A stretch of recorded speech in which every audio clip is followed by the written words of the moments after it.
I'm Big Zay. Morning, Brad. Morning, boys. What's going on? Well, you're on a very hot story. Pretty extraordinary to see the Bears get to 10 victories yesterday. Obviously, the Cleveland Browns, not a great team, but the Bears take care of business, very aggressive, very attention detailed on all sides of the football. And Brad, you don't have to look far to understand it's Packers week, and they are now more of a cornered animal than they have been this season with Micah Parsons going down. It looks like it could be a ACL to his left knee, a non-contact injury, and then obviously they lose Christian Watson as well. So it's Packer week. It should be a lot of fun and perhaps a different feeling at Soldier Field Saturday night. Yeah, I mean, huge opportunity in front of the Bears here on a short week with some momentum, playing against the rival that is going to come into the game reeling, right? I don't think there's any other way to describe the situation they're in with some huge injuries that have taken a toll. You know, they suffered a setback earlier in the season when Tucker Kraft, the tight end, went out. The passing game was running through him. Watson was still out. Jaden Reed was out at the time. The first-round pick, Matthew Golden, has been injured and hasn't contributed a lot. And it took them a couple of games, I think, to sort of steady themselves a little bit. And getting Watson into the mix was a big boost. Now you're looking at a situation where Watson could be out again, where Parsons is almost certainly done for the season. They already lost Devontae Wyatt, their best defensive tackle, by a wide margin. So they will be coming in shorthanded on Saturday night. Brad, Ben Johnson downplayed it. DJ Moore downplayed it, but it seemed obvious that he was going to be the focal point of the passing game yesterday, more so than he has been. 2 touchdown catches, I think more by design than coincidence. What did you make of their concerted effort to get him the football, and what was said afterward? Well, if you're not making an effort to get a guy the ball that you're paying more than $20 million a season to, you're probably not going about it in a very smart way. The Bears were they were negligent in that regard a week prior up at Green Bay, right? When he had, 4 targets, I think it was, and they tried to get him a ball on the first third down. It was mile high, and it just never really got back to him. If you've got that guy with that ability in the open field, you need to come up with some better ways to maybe involve him. And so I think they wanted to do that without forcing it here against Cleveland, and you see what the guy can do. I can't imagine he was the number one option on that 22-yard touchdown, but an incredible throw by Caleb Williams and a really nice catch by DJ in some traffic at the back of the end zone. So he should be making an impact on some level just about every week for that offense. And I think he did so little the previous 2 ball games that people were quick to forget. He did have 2 touchdown catches against the Pittsburgh Steelers, and that was like 3 games ago. So it's not like he's been completely missing, but it's just been too spotty. Like a guy with that kind of talent, there's got to be better ways to involve him on a more consistent basis, because you know what he can do in the open field with the ball in his hands. Brad, was I wrong to be disappointed at the fact that Rome Odunze became the second consecutive week to have a Bears player re-injure himself in the warm-ups? He said that the stress fracture in his foot was re-aggravated and he couldn't play in the game.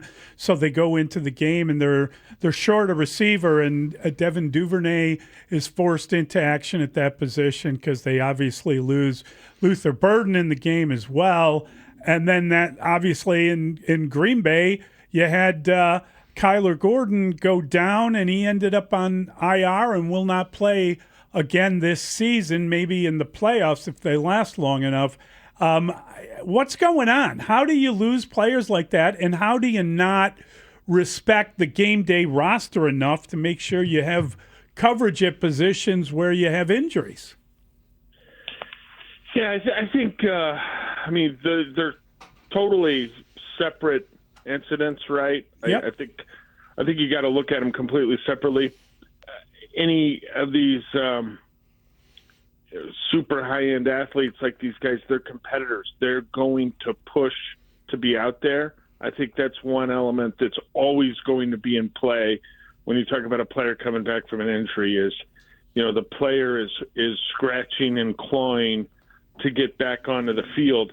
But I think they need to be smart about this, right? And so, yeah, they're in a position yesterday where it wasn't great, but the personnel that they have offensively, I think offers a lot of flexibility when you talk about losing a wide receiver or even two, as was the case after Burton left the game, because they can do a lot of different things with their variety of tight ends. They can essentially use Colston Loveland as a wide receiver in certain situations if they want to do that, with other tight ends on the field as well.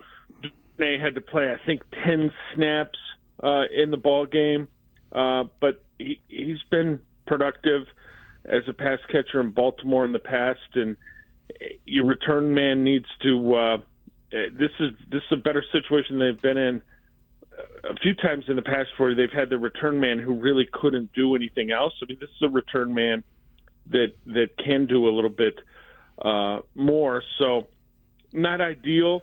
Hopefully Odunze is not out too long, but the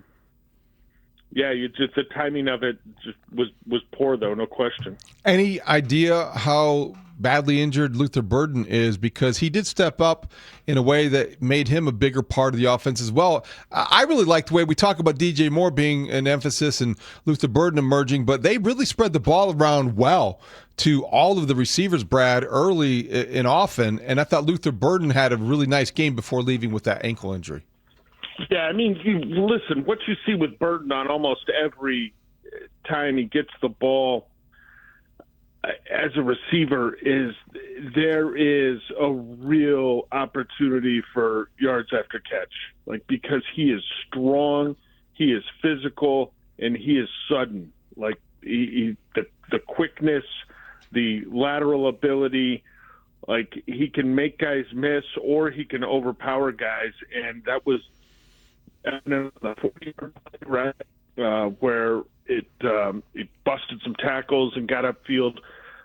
So he was injured right along the Cleveland sideline, and you could tell he wasn't in a good way, and he was limping pretty good. So I did not see him in the locker room after the game, so I don't know if he was in a situation where he's outfitted with a walking boot, which, you know what, sometimes guys are in walking boots for 3 weeks, and sometimes they shed them in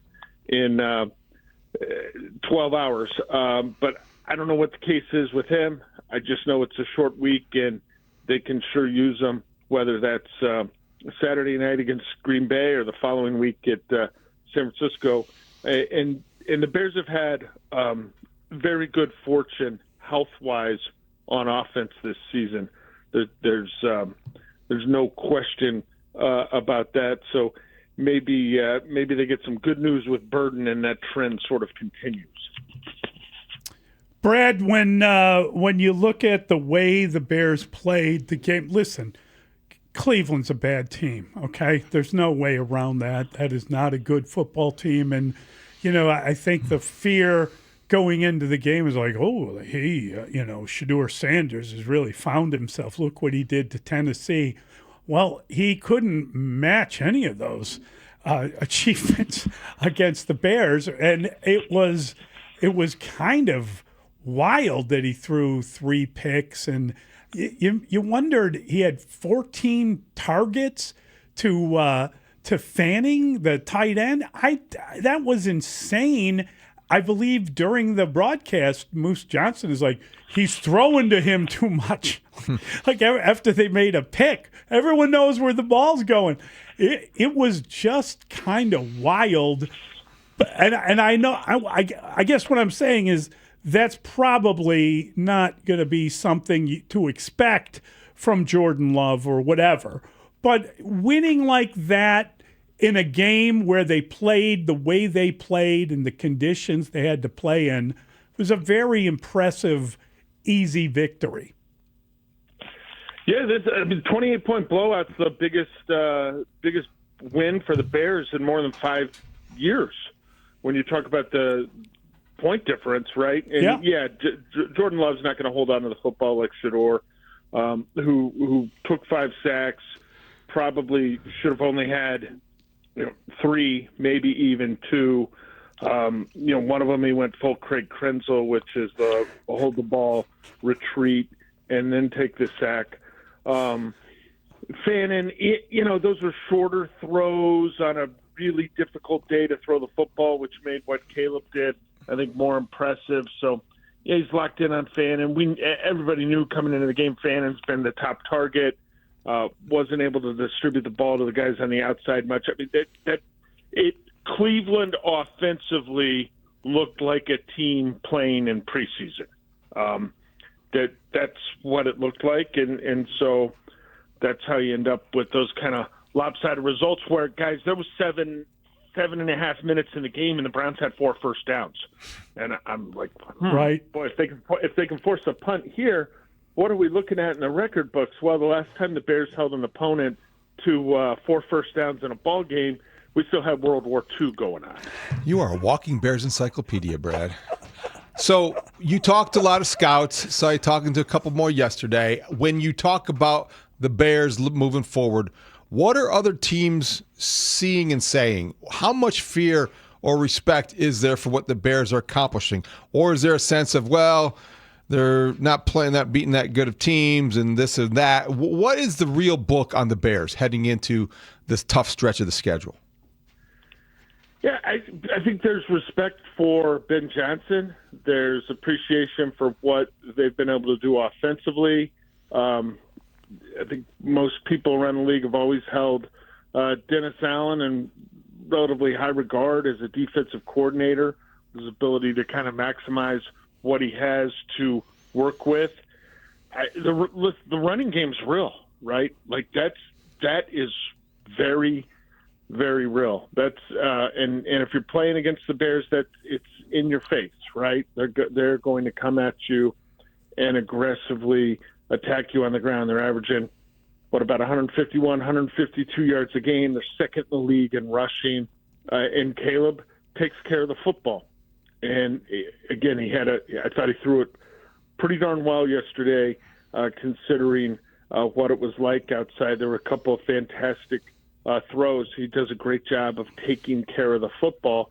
So you can't beat yourself against the Bears because they're super opportunistic, right? 30 takeaways, tops in the league. So I think you talk to people around the league, there are remaining questions about how good the team is because of who the victories have come against. But no question, the Black Friday game at Philadelphia was eye-opening for a ton of people. And I think the questions end when the regular season's over here, guys, right? When you talk about playing the Packers twice in 3 weeks, when you talk about adding in the 49ers, and then a game against Detroit. Like that, the record and the performance will tell the story here in a very short few weeks when the questions are gone. They've played good teams to close out the season. This segment with Brad Biggs is sponsored by Estwing Professional Tools, made in the USA for over 100 years, estwing.com. We talked to Olin on the postgame and earlier this morning, and he was talking about specifically, he was asked about what he saw from Ozzie Trapillo yesterday, and he said that he said that he paid a great compliment to the team by saying that we were told early in the year that he had hit the wall. He had kind of hit the rookie wall, and he wasn't a left tackle, and everybody knew it, and they were going to use him as they went with Braxton Jones, and then they went to Theo Benedict, and they were going to use him as basically a swing tackle. But Olin pointed out that somebody continued to work with him because he got better as a left tackle. They clearly had worked with him doing that, and now you're seeing him playing significantly better than he did. And he felt that he played the way he's played since he's taken over that position. And that's pretty impressive given the guy he was going against is probably the defensive player of the year. So it's not perfect, we know that, but he's really done a good job of fitting in that position. And the growth of the offensive line as a unit has been really amazing to watch. Yeah, there's no question Myles Garrett will be the defensive player of the year. If he's not, people need to be reevaluated for whether or not they should have a vote for the award. Ozzie kept working the whole time, and it was a group effort yesterday, guys. I like every single wide receiver at some point went by and got a chip on him. First play of the second series, they bring Cole Kmet in motion to the side of Myles Garrett. Cole cut blocks him while they run a toss play the totally opposite direction. But Cole was just coming in motion to cut him. So, hey, you can't try to run down this play from, 30 yards across the field. It was extraordinary, the depth of things they had in place to make pass blocking against Myles Garrett a team initiative, and one that, even though he had 1.5 sacks, I think the Bears more than accomplished their goal in preventing him from altering the trajectory of that ballgame. Brad, 30 seconds. Educated guess. Your last item on ChicagoTribune.com, your 10 thoughts, must read for every Bears fan, says this: the Packers opened as a 3-point favorite over the Bears for Saturday's game. Explain that one.